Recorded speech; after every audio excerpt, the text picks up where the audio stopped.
you make this rather snappy, won't you? I have some very heavy thinking to do before 10 o'clock.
All right, good evening. Welcome into Greenie Sports Cards Live. My name is Jeremy Levine here in Cleveland, Ohio, the man about town, which that town is Cleveland.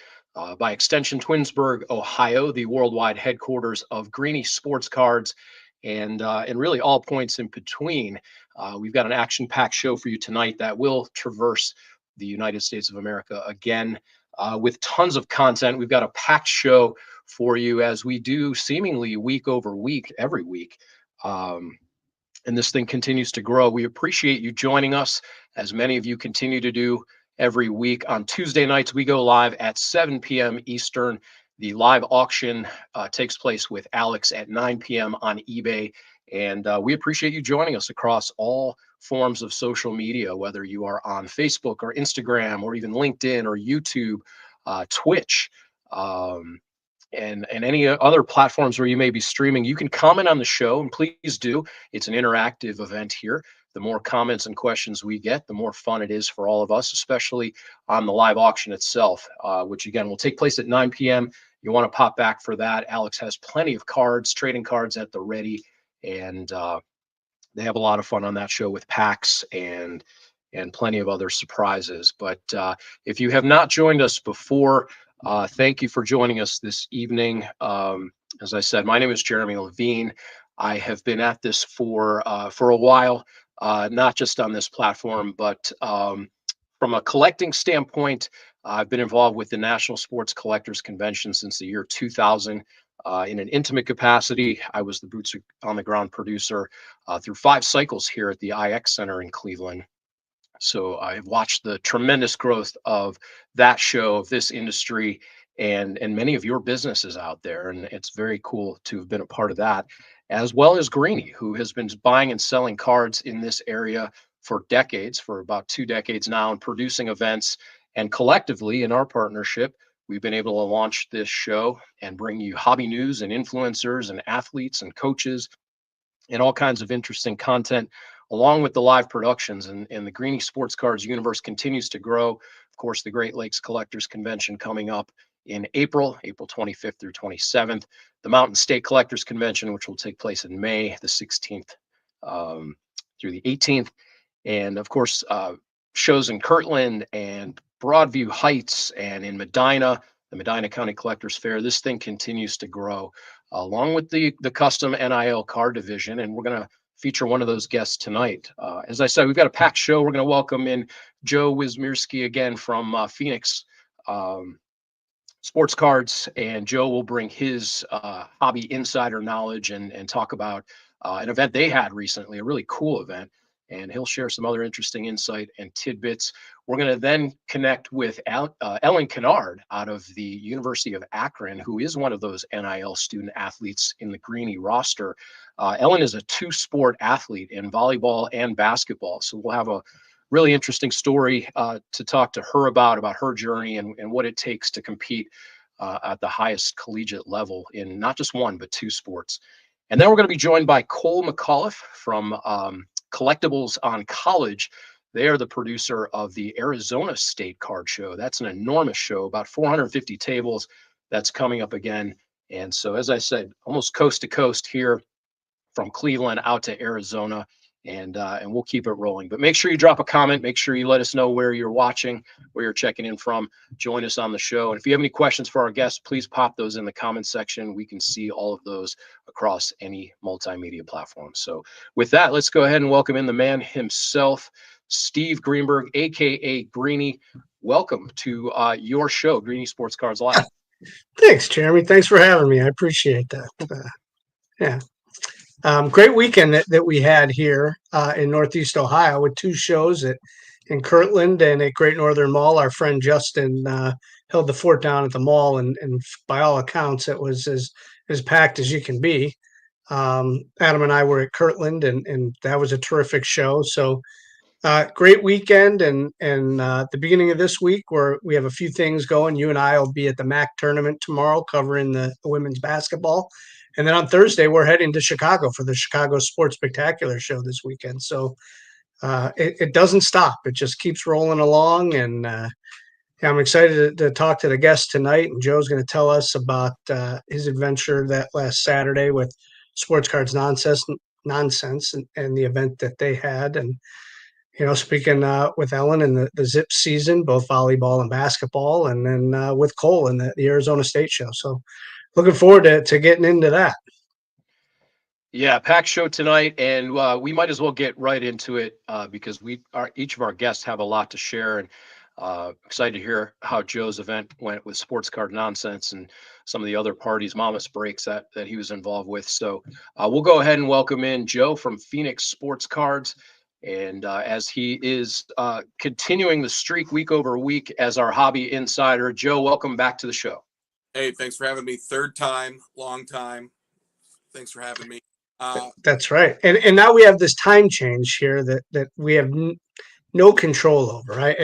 If you know somebody there, Joe, that can change that, because the 3 hours is kind of killer. Steve, all it takes is get out there and vote. That's what I'm going to say. Vote against the time change in daylight savings. Here in Arizona, we have a strong voting contingent. We just don't observe it. So no, you don't. 3 hour time difference. So do your civic duty and get out and vote. Thank you. Vote early, vote often. Yep. Please. A little bit of what's going on in the hobby right now. So this week, limited releases. We have 2 releases this week. We have EX Hockey. Great product. Covers. It's an Upper Deck produced product. Really, people are looking for the essential credentials of these hockey players, which are numbered cards. And they have everything from the essential credentials to gold essential credentials, VIP credentials. Some of the cards are like an acetate clear, but they do have multiple insert sets that you can build within this product. But again, we're really looking for the Celebrini, who is the youngster that is from the San Jose Sharks. He's a great player. There's a plethora of different rookies, but that's the guy who we're really focused on hockey. Then the only other release that's really big this week is going to be Court Kings, which is a Panini-produced product. It is an NBA licensed and player licensed product where you have the ability to get different levels.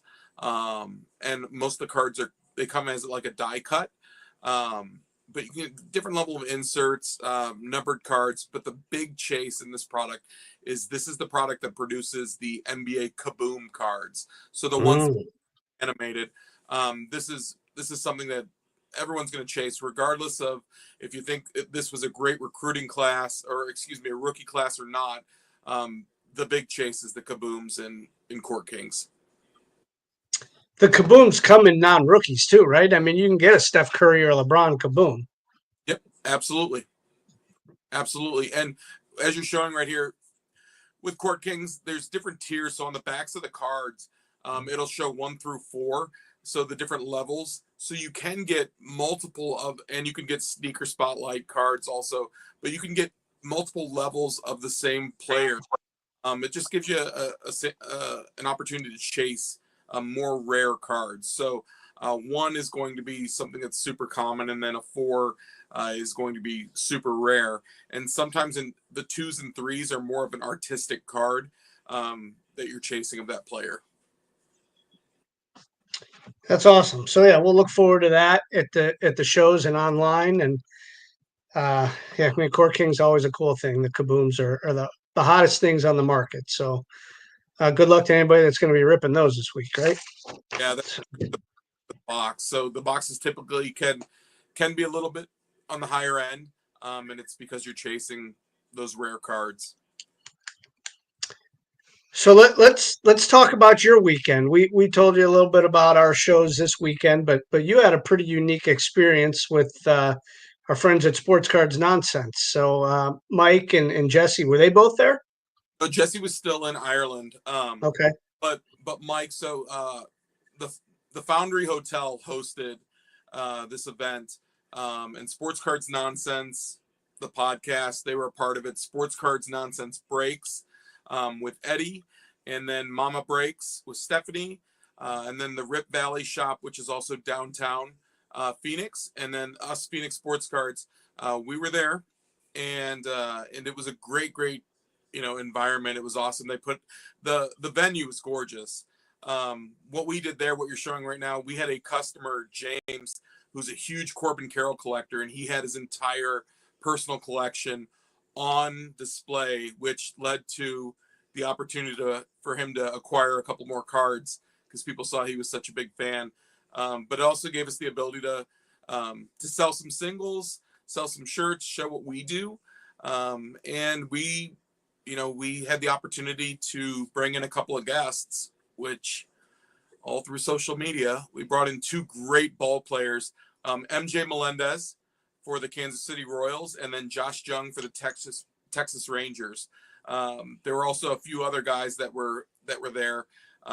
Zaire Hope, who is a prospect with the Dodgers, who is a huge youngster. Like, I mean, this guy had so many bracelets around his wrists, and he was just containing the muscles. The kid's huge.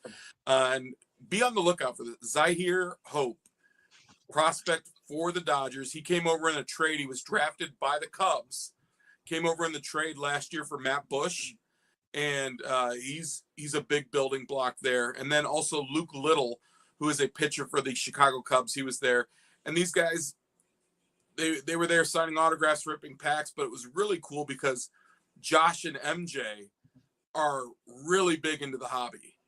So they were like, I mean, it couldn't have been any better of an experience for me. They have they're at the top of their game. They could have an attitude if they'd like, but they couldn't have been any more salt of the earth. Wanted to sit down, rip some packs, and we just posted on our Instagram too. They had boxes of their first Bowmans, and they were able to pull their first Bowman cards. It was kind of cool. Split the packs together and open that up. It was a fun experience. And then that culminated with a box of Flawless Baseball. And Josh got the first card out, which was an Ellie De La Cruz rookie auto out of Flawless. And then MJ got a double diamond of George Brett and Bobby Witt. So his teammate, Bobby Witt. Right. And he was like, oh, I'm going to bust it out of this and have him go sign. George hangs around spring training. So I was like, and just to hear these guys talk, it was just awesome. It was a great experience. Joe, we had a chance to catch up with Josh Young earlier. We talked about that with Chaz from the Hobby Ohio last summer. There was that exchange of a one-on-one card. At the time, Josh said he really was only collecting his cards, but it sounds like he's gotten the bug and is excited about some of the other products. So I did bring up I brought up that Jeremy, you had mentioned that they exchanged the 101, and he was like, oh yeah, absolutely. He remembers. Josh only collects his and his brother. So his brother, Detroit Tigers, and then I'm a huge homer. I'm a Michigan guy. So I was like, dude, I go, so what's your brother think about the Tigers this year? Like, and they were just shooting the breeze. It was cool. It wasn't like fanboy stuff. It was just down to earth guys that were chatting. And when they were talking about the hobby, like they're looking through cards and they're looking through their draft years and they're like, oh, this guy, dude, unhittable. Or this was even better. So they had a spring training game earlier in the day. Okay. And Josh is talking. He's like, dude, DeGrom, he threw 2 perfect innings today, like unhittable. Like they're talking about these guys. They're like, it didn't matter where he told him he was going to throw it. His fastball had so much life on it. And you just hear these guys talking about how we talk about cards or talk about shows. And just like, it was just kind of cool to soak that up and to be in that room and hear them, because there was all this going on around them. And they're still just like, oh, this guy was a killer when he came out in the draft. Is he still playing? Like, what team is he with? And you've got all these guys huddling around. They're like, oh, no, he's with the Mariners, or he's there. And he's talking about like, one of the questions, because I'm a super sports nerd. I was like, dude, so both you guys are going to play the Athletics this year. So tell me about having to play in a minor league stadium and how that's going to mess with the backdrop. He's like, dude. And to know that it was an unscripted answer, he's like, well, the battery is completely off. The backdrop's terrible. Like, and just to talk about like how it takes away from the consistency that they're used to in most major league parks, and why they do have to spend so much money to upgrade these parks just so they can deliver a quality product. Like, and that's not the baseball players, that's Major League Baseball. Like, if you have all these big name guys and they're not used to it and they're playing 10, 15 games in this park each per season, you're going to have a bad product and people aren't going to come and watch those games. It may turn into a pitcher's park at a minor league level. So it was cool to hear those things. It was just really fun. And it's cool that they were together and they're, not teammates, right? And just doing this together because they both play baseball. Yeah. And MJ, oh my gosh, dude, he is such a card nerd. Like, and I loved it. He's like, wow. He's like, man, I wish I would have had some more of my collection here. He's like, it's back at my house. And he goes, this is so cool. And talking about when he had trips to Panini and what he got to open there and some of his redemptions and like sitting down, he's like, hey, so what's the coolest card that you have in your collection? Like asking us that. Like, he's like, oh, what do you have? And I was like, well, it's probably my Ketel Marte first Bowman number to 49 Blue Wave. And he's like, oh, that's awesome. Like, and talking about him, I asked him the same question. He said, it's the 101 from my World Baseball Classic that I have. He's like, that's probably that I have. And just to hear the passion, man, like, they live that every day. And you always hear about guys who they play at the highest level, they get through the playoffs and maybe they get eliminated and they don't watch the Super Bowl or the World Series because it's the last thing on their mind because they just went through this grueling season. And you understand that, but like, dude, he was all in, like baseball. And then MJ also said, he's like, dude, baseball's cool and I love it, but I love football. Like, NFL, I'm huge in the NFL. And just hearing that kind of stuff. He did a box war, and we'll be releasing the content later on, but they did like a box war at the end of the night. And he was like, dude, I want a box. Get me in. I want to be in on this. So that was kind of cool. And he pulled a Caleb Williams auto. That's awesome. That's good to see that they enjoy that and can talk about it. And I mean, that just helps the hobby. It really does. Yeah, it was awesome. And these are guys, I mean, these are Fanatics guys too. So, they've probably had the opportunity to be tugged here and there to show up at different places. And they came because they like to collect. There were no like strings that like they weren't waiting on a paycheck. Like, it was so cool when I tell you that like big time athletes, like both starting on Major League Baseball teams, like numbers are really small and just normal guys, man. It was awesome. Well, fantastic. That's good stuff. And we love to hear about that. And hopefully maybe you'll run into one of them at the show here in a couple of weeks. Then Cole's putting on Collectibles on College Arizona State show. Yeah. And big shout out for them. One of the things I want to tell you guys, you know me, I'm pretty arrogant because I am on the Greenie Sports Card show multiple times now. So they asked for a picture, and I was like, guys, I got one in me tonight. That's all. I got one. That was fantastic. but it was fantastic. You do qualify as a regular, Joe. There's Thank no you. escaping that now. Thank you. It was fantastic. Again, thanks to Mama Breaks, thanks to Sports Cards Nonsense Breaks, the Foundry Hotel, Rip Valley, and Josh Jung, MJ Melendez, all those guys. It was a blast, and it was great for the collectors in the hobby too. It was something that they could just come in and enjoy it. So, before we let you go, Joe, our next guest, Ellen, plays for the University of Akron Zips, and now that you are in Phoenix, but we will let her know that you are a Barberton guy. Barberton and originally 978 Saxon Avenue in Akron, Ohio, baby. Send your Cool, fan mail; it'll forward. Yeah. Thank you. Thanks, Joe. See ya. Thanks, Joe. As always, we appreciate Joe from Phoenix Sports Cards bringing the knowledge, bringing the experience. Love that stuff, Greenie. It's, that's the heart of what we're trying to do is you create experiences, and it's not just about the cardboard.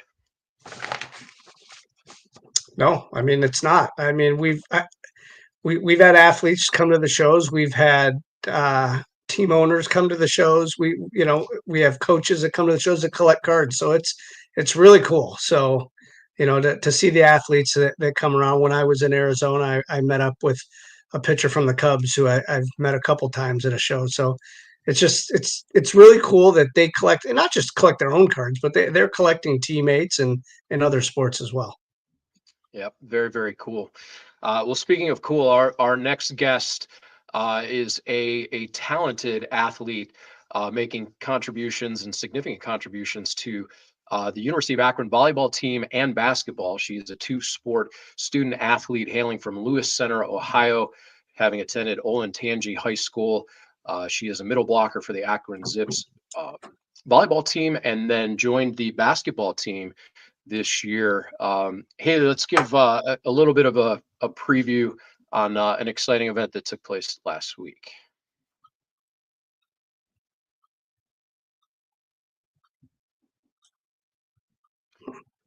An incredible accomplishment for anybody on any sport, multi-sport. Ellen Kinnaird, as we said, accomplished that feat as a volleyball player and basketball player this season for the Akron Zips. And she has joined the Greenie roster of NIL athletes as well. Her card is available now for pre-order on greeniecards.com. And it is our distinct pleasure to welcome from the University of Akron, Ellen Kinnaird. Hi. Hey, Ellen, how are you? Thanks for joining us. Good. Yeah, thank you for having me. Can you hear me all right? We got it. Yeah. Got it. Cool. So now that the basketball season has ended, I know that volleyball ended a while. Are you taking a little time to just kind of decompress from playing sports? Yeah, a little bit. I was already back in the gym these past few days, just lifting and trying to stay active. It's weird not having to show up to practice every day. I feel like I've done it for my whole life. So here we are. But yeah. Well, not only practice, Ellen, but you've also been named to the academic All-MAC team in your career. Talk us through that a little bit. Where does that drive and dedication come to excel, not only in the classroom, but on the volleyball court? And we'll get to the story as well, how you joined the basketball team. But where does that drive come from? I mean, I feel like I've always been dedicated at what I do. I'm a biomedical science major, so I had to stay on top of my stuff. Otherwise, I would have fallen behind quickly. My mom's a nurse and my dad's an insurance agent, so they've gone through the whole school and that process as well. So they've taught me. They taught me well. My brothers were Division III basketball players as well as my dad. So I've grown up in a competitive household and just really driven to perform well and do well in everything I've stepped foot into. So that's kind of how I got started and how I've progressed. Yeah, the classroom is kind of a big thing, and I know Coach Gensler, he kind of preaches that in the classroom, and then obviously the basketball as well. I mean, National Honor Society when you were in high school, and All MAC 3 times. I mean, that's pretty impressive off the court. Thanks. And Yeah, then thank on you. the court, playing volleyball and excelling at that. Um, Tell us how it came about that you were able to join the basketball team this year. Yeah, I mean, I was like done with sports. I was entering my NARP era, as they call it, after volleyball season. And I was at work over Christmas break and I got a text from my volleyball coach. And he was just like, hey, a random question, but any interest in playing basketball? Like they're down a lot of bodies right now and they just need some players. So, like, do you have any interest? And I was like, yeah, it's been a long time, but I'm interested. Like, just get me in contact with Coach G. And I mean, the rest is history from there. Like, he called me and we kind of talked through it. And he was like, yeah, if you're ready to do it, I'm ready to do it. So that's how it all began. Yeah, it's just been one of those years, and injuries took their toll. And with only a roster of 12, when you have two, three, four injuries, I mean, it's where do you turn to, right? And you have to Right. look at some of the other teams that have had basketball players in the past. So it's kind of interesting how that came about. And I know I read something that, like, there was another school that had it, and I mean that's kind of what it is, right? Yeah. TCU was just 2 years ago. TCU. They ran into the same issues. And then, so like, obviously it's possible, but Coach G brought their head coach in to have like a Zoom conversation with us saying, like, you guys can do it. Like, it's not easy, but we've been there, we've gone through it. Like, we're on the outside, like, we're coming up from it. So it was really inspiring to see that this story has happened before, but to a really big program. And they are obviously extremely well, like, talented right now. So Yeah, TCU is having a pretty good year. yeah. Ellen, we've had a chance, Greenie and I, to get to know Coach Gensler a little bit. Coach G, as you referred to him. Um, Tough year, tough year for Akron basketball. But one thing we've had the chance to go to a couple games as well, and one of the things I know we've both been really impressed with is Coach never stops coaching. He's always engaged. It's noticeable the dynamic with the players. Uh, he's you guys were down big in some games, but he's still present. He's still coaching. He's encouraging. What are some of the lessons that you've been able to take away from that experience on the basketball court? Yeah, I mean, like you said, he never gives up. Like, he's always standing up. He's never sitting on the bench. He's always coaching us to the last second. I feel like he's just really dedicated at what he does, and he wants us to succeed. And obviously, like, him pushing us to be our best is how we're going to get there. So we might not love him at all moments, like when he's telling us to get on the line, but that's just what he has to do and to make us better and to help us win. So I really respect him, and he's shown me a lot of what it takes to be good at what you do and passionate and driven and all those things. So it'll take me far in life having been coached by him for even a short period of time. That is the great thing about college coaches is they're not only teaching you the sport, but they're teaching you life lessons. And we've had a chance to get to know several college basketball and even baseball coaches recently, and the life lessons that they teach you are things that you will take the rest of your life. And as far as with the coaching the game, and we saw this with Coach Gensler, with a few minutes left, he may not be teaching you a play to win the game because you're down a little bit, but he's teaching you what to do in the next game or two games Mhm. down, and keeping that fresh in your mind, because you're going to see a lot of these plays again. Right. Yeah. We're on, like, obviously a little bit of a losing streak, but he just kept saying, like, we're not ending the season on a streak. Like, if we're ending on a streak, it's going to be a winning streak. Like, we're going to turn it around. You guys are working hard. Like, just keep pushing. And so even every game that we lost, like, it wasn't that we didn't learn anything from it. Like, he kept pushing us. He kept writing up these plays that we were going to see over and over again, even if we didn't practice them before. Like, the girls are knowledgeable enough to be able to pick it up off the board and go from there. And he's just teaching us all these life lessons in the meantime. So now that you've finished, you've went from national championships in high school volleyball to college basketball. What's next for Ellen? Next on my list is optometry school. So in the fall, I'm going to Kentucky College of Optometry. It's in Pikeville, Kentucky. So that's what I'm going to do. It's going to be 4-year program to get my doctorate. But yeah, so that's the plan for right now. Have Do you you have any used? eligibility left to I was run gonna say- track or play baseball or golf? No. That's the running Okay. joke is that I'm going to end up on like the high jump team or something. Like, no, I'm done. I'm out. Yeah. Coincidentally, I think we have a student athlete that we're going to be doing from Pikeville coming up very soon. So it's kind of interesting how you Yeah, mentioned that small that's where world. you're going. It is, but in college athletes, it kind of is a small world. And you mentioned that the TCU are there schools that you follow? Do you watch some of these games, or are you watching these conference tournaments at all? Yeah, for sure. My boyfriend Evan Wilson's on the men's basketball team here. So really involved with them and they're going to the MAC tournament this weekend. So That's right. that'll be fun up in Cleveland. And then yeah, obviously March Madness. Like even before I was a basketball college athlete, like I played basketball my whole life. So I'm always in the brackets and all kinds of things like that, trying to, get your perfect bracket that never happens. But yeah, following everything for sure. So Akron is, I believe, they're the number one seed in the men's tournament, Yes. and they've had quite a run there. Last year they made it to the NCAA tournament, winning the Mhm. MAC championship. So uh, I'm sure you guys probably talk a little bit, your boyfriend and you, about basketball. How are they feeling going into this MAC tournament on Thursday? I mean, they're excited. They're amped up. This is 4 years in a row now that they've gone to the tournament and 2 years in the past that they've been champions and gone to March Madness. So this year they're hoping for that third March Madness appearance and that fourth championship title since they just got the regular season title. But they're excited for it, and I'm excited to see it all happen. Yep, there it is right there.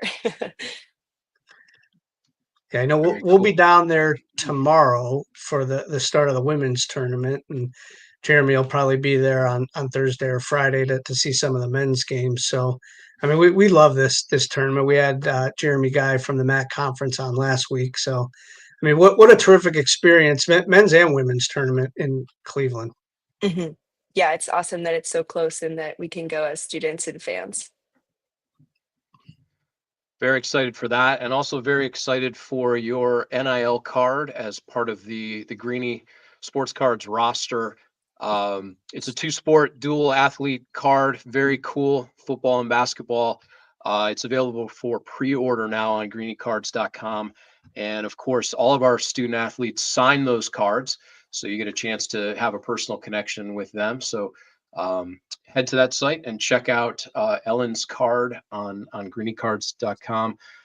Ellen, thank you so much for joining us this evening for your support and what a career. You should be extremely proud of yourself. Not everybody can say they played one Division One sport. You've accomplished two, so that's a remarkable Thank feat. you. Thank you. Alan, thank you very much, and we look forward to seeing what's next from you. Yeah, thank you. It's been great talking with you guys, and I hope to talk to you soon. That's right. Go Zips. Go Zips. Thank you. You're welcome.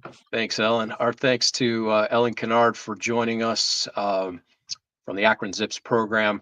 And very excited to welcome our next guest in as well. We've got a ton to talk about with Cole McAuliff, founder and owner of Collectibles on College, a prominent sports cards trading business based in Tempe, Arizona. We're going back out to the Arizona state. And he is Collectibles on College and Cole are the primary production company as part of the Arizona State Card Show, a massive show, 450 plus tables and all kinds of cool stuff that we're going to get to talk to Cole about. And let's go ahead and welcome him into Greenie Sports Cards Live. Cole, thank you for joining us with the time change and all that and out west in Arizona. Oh, I appreciate you guys having me. Can you guys hear me all right? Yeah, perfect. How's How the you doing, weather there? Steve? I'm It's good, beautiful Cole. out. I'm good. Yeah, so Jeremy, I had a chance. I saw Cole a few weeks back at his. Well, that wasn't your monthly show. That was kind of like an intermediate type show that you did. But Cole runs a nice monthly card show, the Collectibles on College, and I think I was at actually your very first state show. I think I was in town for that one a few years ago. So I'm looking forward to getting back. It won't be this one, but it is coming in the future. But yeah, we appreciate you joining us, and we'd love to promote these shows, and this is a great way to do that. No, I know. I definitely remember you out at the early shows. Was it the Marriott Buttes Tempe Angels one? The 100 table show? Was it No, I the was first convention center? the Verse Convention Center one I was at. Right. Yeah, That was a good show. It was. Everything It was was a really hot good then. show. So Yeah. Yeah. I mean, in what a venue. I know it's everybody says, oh, convention center downtown, and they get a little weary, but that convention center is actually set up really nice, and it was easy for us to move in and move out. And I mean, it's a huge room. So, I mean, it's perfect. I know that people enjoy it. The parking is what it is. It's downtown. That happens at every city, but I mean, it's right across the street, the parking lot. So it works out pretty good. right. No, yeah, like you said, we're kind of we've grown to the point where we have to be in a space that big. So it comes with, its pros and cons. But at the end of the day, everyone seems to enjoy the cleanliness of downtown Phoenix compared to other cities, and just the cleanliness of the venue. So it's well lit. It's nice. We've been in the same hall 1 and 2 now for a couple of years, so easier to navigate. So Cole, let's work backwards a little bit on the shows, and then we'll get to how you started collecting and the roots of how you got into this business. Tell us about the Arizona State Card Show, and I believe the Spring Training Spectacular is coming up March 21st and through the 23rd. Let's talk about the shows and what those look like for anybody interested out in that area. yeah, so pretty much this is our 9th state show. So again, we've pretty much grown it up to be a 450 table show. I think we're pushing about 470 tables this show, just including all the sponsor areas and stuff like that. We've done a lot to just increase activations at the show. So we do 2 different trade nights at the Hyatt Regency across the street. So it's right across like 200 feet away from the convention center. It's an indoor-outdoor trade night, so you can see people trading outside. We do a kids trade day on Saturday, and then we do a live auction on Sunday, which we've started since our summer show that we did in August 2024. We did it last state show at our fall show. So we do about 30 to 50 items. We just live auction them off on Sunday, just to try to keep people in the building Sunday and just give it, again, another level of excitement to our show. We also have autograph signers throughout the weekend. This show, we have a pretty exciting lineup. We'll have James Triantos and Jason Churio on Friday. Then we'll have 3 Dimebacks players, Kyle Nelson, Blake Walston, and then Dre Jameson, and then 2 ASU guys. And obviously, ASU killed it last year, so we had Scatabo out last year. Now we're going to have the quarterback Sam Levitt out, and then the top wide receiver Jordan Tyson. And then Sunday to end it at 12 o'clock, we'll have Luis Gonzalez signing autographs. So a nice lineup and spread out. So we always try to bring enough people out, enough athletes out, just so all the different customers have something new to be able to experience. And I think that meet and greet aspect is really important to the collectible industry. So that's kind of the gist of what's kind of going to go down this next spring show. We've done a ton of marketing. So and we sold out our tables actually yesterday. So everything's looking good. So and like Jeremy said, working backwards, I remember, boy, it has to be 2014 or 15, maybe even before. I don't remember the year, but you used to come to the shows with your dad, and I remember you distinctly saying, "I think I'm going to start a show."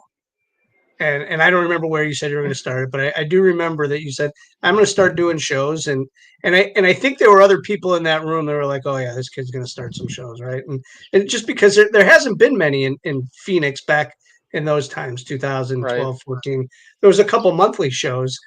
And fast forward here to 2025, and you have a 450 table show at the largest convention center in Arizona. So congratulations, Cole. I mean, you said you were going to do it, and you started small, and here you are now. So and you still have your monthly show, which is it's not small by any means, but in relation to what this is now. So congratulations. I mean, you've grown it pretty well.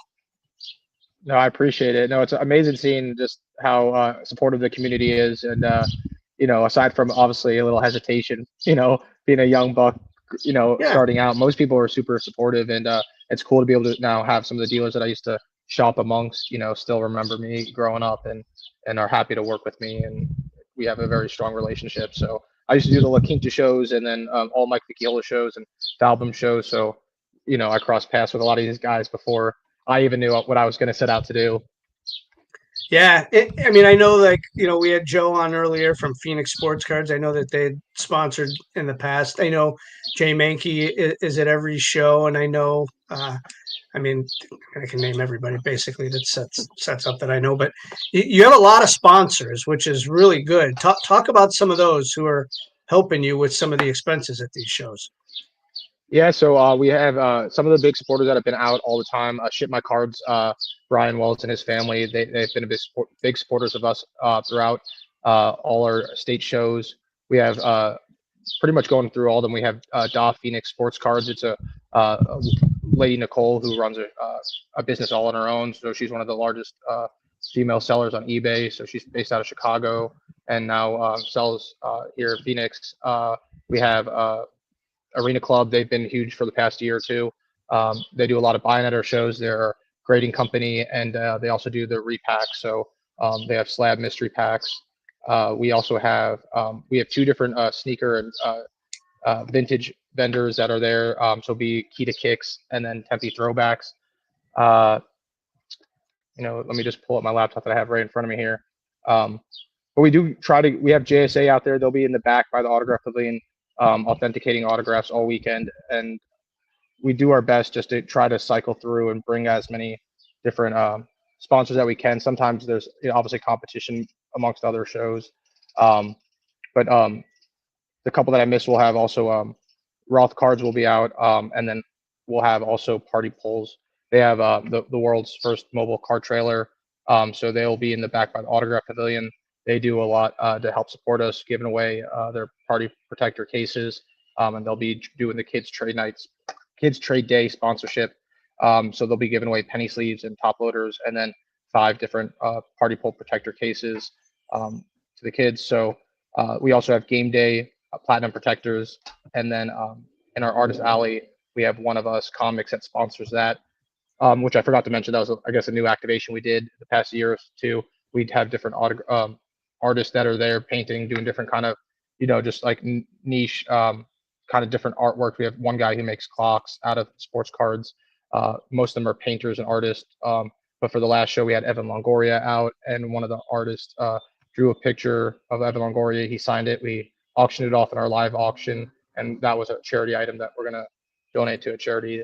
So we do stuff of that nature. But again, it was awesome to have the support of all these sponsors. Again, a lot of them have been with us, pretty much, for the better part of 2 or 3 years. So a huge shout out and, thank you to them.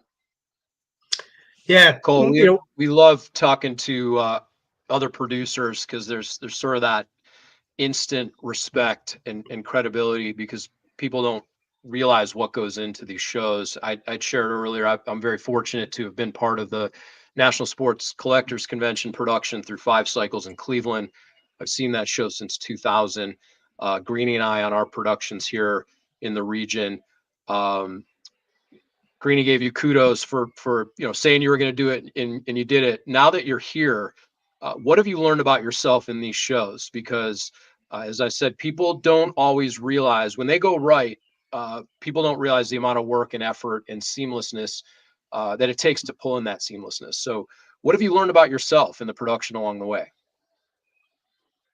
Yeah, it's a lot more work than I initially thought I set out to accomplish. I kind of just always looked at myself as a card collector, and then quickly, probably by the first state show, the 100 table show we did, I looked at myself as an event promoter, which was not really a hard shift, but it was just more like I was happy to, run the shows and to build something for Arizona. So not that my collecting has taken a back seat a little bit, but it really allowed me to focus on the skills needed to develop a show this size.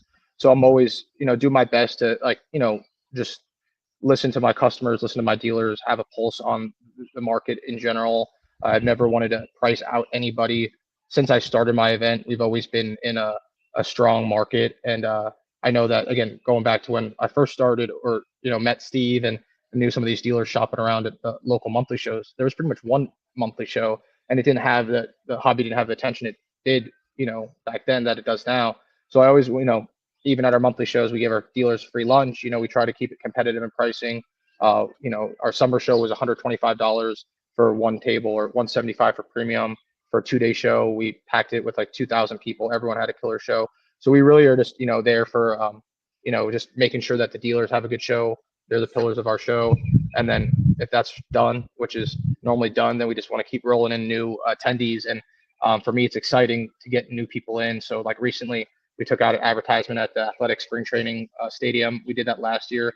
We ran it back this year. So they have our logo on the Jumbotron in the beginning of the game, and then at the 7th inning, and do a PA read. And we have a table there 5 of the days. Now we're also doing like radio ads.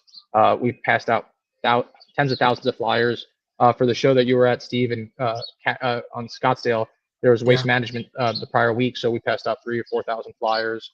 And that kind of stuff, again, take pride in, because it's normally me or my staff, which is normally friends or family. So I do now have the ability to pay people as we've grown it, but it does, when you're at another card show or spring training, we have a lot of events out here. So, if we place it in the right spot, we know that people will see it, and then we market on social media as well. So we hope that people see our logo or brand here a couple different ways, and then come out to the show, because that's what makes cards exciting, and then also dealers a little bit of money, and it gets money in the room. Is you get new people to come into a show. They have an old box of cards. Maybe somebody makes a purchase. Maybe they end up getting it graded. They get a ball authenticated, then sell it. That's all, circulating around the room, and is getting new people into the hobby. And I think when people go to card shows, and I'm sure as you guys could attest to it, once they have that experience, it's kind of, a little bit of an addiction. It becomes, they get hooked. It's nostalgic based, so they find something to gravitate to. If not, hopefully they'll be back for just, the casual aspect next time. But again, we do our best to get new people in and offer, the best experience we can. Yeah, I know the show's become sort of a destination show for a lot of people. I mean, not to mention that the weather's great. It's Arizona. What's not to like? But I know that you're getting a lot of out of towners that have come to that show. Can you talk about that? Do you know when they're coming? Do they reach out to you? Are they buying tables? Or are they just coming in there to put money in the room? Yeah. So since I, again, grew the show, I always try to travel a little bit to try to get people from out of state. I feel like people think of Arizona a little different, like, than most huge metropolitan cities. I don't know if they think of it just as a Wild West and tumbleweeds, and they don't realize how big of a population and sports community we have out here. And granted, I know you just mentioned that this is a vacation area, and I do think there's a lot of attention on that regard of it. But in the card world, we haven't had a big show in a while. We're not like California. We have a couple big cities, and big prominent shows. So this is really like, the first big show worthwhile. So I did want to put it on the map. And in terms of, we have a lot of selling points. Again, spring training, beautiful weather. There's a lot of, as I've traveled to shows, there's a lot of redundancy in these shows, and there's nothing wrong with that if you have the ability to be the weekend warrior. But if you, for a while I had a girlfriend that, would travel with me to my shows, and it'd be nice to have, a show that, had something else to do, or nice weather at the time. So that was definitely a highlight. And again, just the fact that it's baseball, and this community, I feel like, started with baseball cards. Now it's developed, and we have all different sports cards, but it's really just nice having that same week. It's adjacent to the event, and we get a lot of different athletes out. So, and in terms of the dealers, last time I checked, we probably had I would want to say about 30 to 40% of dealers from out of state. And a lot of them are reoccurring dealers, but again, being that we just sold out, a lot of them do spread the word, and we do our best to try to get as many new dealers as we can, without, again, oversaturating the room. But it's been great. Again, a lot of support from California, Vegas, just the West in general, but we do get people from Oklahoma, New Jersey, New York, Chicago, all over. Yeah, I mean, I know it's growing. One thing I didn't know if you mentioned, and I know people ask us this all the time, do you have somebody there that will take bulk submitting for grading? That's a big question we get all the time. It's not easy to get some of the grading companies there, but people that will send cards in for you. Do you guys have that? Yeah, we use DT Sports Cards. He's sends in with PSA, so he's been a huge supporter for us. Again, actually, since I started a monthly show back in 2018. So he wasn't doing the grading back then, but yeah, DT Sports Cards will be there, and he has a website, and he'll be accepting drop-off submissions. And then also Arena Club will be there accepting drop-off submissions as well. So again, we do our best to bring people out, and again, I think this show hopefully will put us more on the map too for bigger companies to come out and support us as well. Cole, when you think back, what was the first card or collectible that caught your fascination and you got the bug yourself? So the story goes, I was probably around 7th grade. I say 12 years old. Before I started going to the shows, the La Quinta show and the Farmers Market Jeff Dalbum show, I knew my uncle had a collection himself. It was all the 80s, and I never got to look at it. He's still around. He didn't pass away or anything. I just never got to visit his house. My brother got to see the collection, and I always was like counting them to go over. And then they told me that there's a sports card shop in Scottsdale, and I think it was, I don't know if it had a name, but it was Bob Sports Cards or Bob Ewing, I think was the gentleman's name. And he was the first card shop that I ever went to, and pretty much I tried to buy a box with the most amount of cards for myself, and I got my brother a box with the second most amount of cards. So I got 1993 tops, and the cellophane was ripped. So book value back then, it was Beckett book value because we were talking 2011, 2012. I was like, okay, this looks like it goes for $40, and he gave it to me for $20. Meanwhile, I got my brother, I think it was 90 or 91 tops with that Chipper Jones. So I paid $20 for mine, $10 for his, and I was just counting cards because I'm like, this is way better than like going to Target or I got a whole set. And then I found that they had the Jeter rookie card in there that was, at the time, the book value was $15. I started doing the math. I realized all the other rookie cards and hits, added up to over $20, and I felt like I made some money. And then I was happy. It was a little bit of a community to some extent. Like I was able to always go back there, and you always wanted to find something new in the display case. And then you start finding out there's a show. So I went to, again, a couple different shows, but it's mainly ran by Mike Vikihola, and he did it out at Elks Lodge, and then La Quinta Hotel, and then Jeff Dalbum did his show, and I know he brought on some autograph signers. But again, that's where I kind of started, and that's why I always recommend. And again, to me, it was amazing seeing a show for the first time, seeing a shop for the first time. So sometimes, I do, when I take moments to self-reflect, I'm like, I know how amazing it was for me to just be in a world that had 60 tables, one autograph signer in the room, and just to have that experience or being a shop for the first time. So to know that we do have an event that's pretty, sizable, and we do bring out a lot of people. I hope that, kids nowadays are excited. I know it's more common to see kids nowadays at shows. So, but for me, it was a crazy world to get thrown into. And after that, kind of taught me how to network a little bit of the business hustle aspect, that is needed in this industry. So really did get the bug. So do you find yourself still being a fan? Like it's your show. I think you walked around with Evan Longoria and did like a mystery shopping or something. Is that something where you're like, man, I'm walking around with Evan Longoria? I mean, are you still a fan? Yeah, no, yeah, and sometimes it's weird because I will say, like, sometimes I've gotten better at organizing the show day of, but sometimes I do bite off a little bit more than I could chew, and I'm like, what facts do I need to know about these autograph signers before I'm going into this interview that I'm not prepared for? But at the same time, about all the other things. Yeah, and I wanted to execute it good because I always compare it to like making, and I don't do the cooking for Thanksgiving, but making a feast like that. Like you want to make sure everything comes out on time, whether it's emails to the dealers, the dealer badges, scratch off prizes for customers, and then making sure the autograph signers get their information and stuff like that, and making sure websites are updated, emails are sent out. So it does become stressful, but I think it was actually one of the shows that was really cool for me. Before I had Evan Longoria out, he ended up texting me saying that he was at the hotel and that he was going to come by to the show because he's a collector. And I think he came because I just commented on one of his Instagram posts to come to the Arizona State Card Show because I saw that he collected. He had a custom card on his page, and I didn't think much of it. It was funny because it was like the day or two before, and I probably shouldn't have been on social media at that hour of the night, and I just decided to tag him or whatever. And then he ended up reaching out to me. But it was when I was doing an autograph signing with Ike Davis and Ron Davis, and I'm a Mets fan. And Ike Davis was the first guy I did like a rainbow of. Tried to do I never got the super refractor, but I had the red refractor. And again, back then it was 2011 Mets. We didn't have many good players, but Ike Davis hit like 30 home runs that year, so I was a huge Ike Davis fan. So it was cool to have him out. And then Evan Longoria popped into the room while we were, just talking to Ike, and they kind of talked to each other. So it was kind of cool to seeing two athletes like interact like that. And then again, having Ike Davis, and again, it may have not been the biggest athlete, but to me, he's one of those fan favorites. You'll always remember. Well, what do you collect, if anything, still? It's funny because I'm still a Mets fan. I'm a New York fan, like the Knicks. I like the Bills because I picked that team playing against my brother Adam back in the day.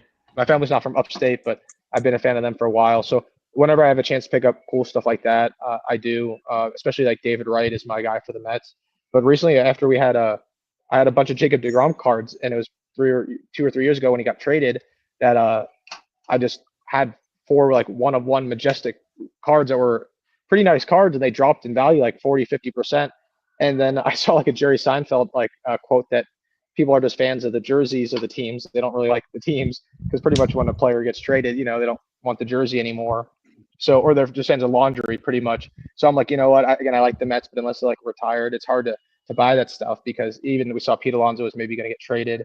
So, and I do vend and deal here and there, but I'm not super active. So I'm more of a collector. So I buy this stuff, and again, I don't mind having a player get traded away if they've been with me for long enough, but it's a little heartbreaking sometimes. So I ended up shifting a little bit to the non-sports stuff. So I got into pop culture a lot in terms of, and a lot of people when they do pop culture, I feel like it's Marvel and Star Wars, and that's a little bit older than my generation. I'm 25, not generation, but my age. But I ended up collecting Aaron Paul from Breaking Bad. So I have pretty much probably like 10 of the 13 or 15 in the pop report from the Ginter autograph set. So I have about 10 autographs of him. One is like an inscription with a smiley face, and one is the red ink auto. Then I have Jay-Z. I have a bunch of his Topps Chrome Golds and his Bowman Chrome Gold refractors that have been kind of stashing away.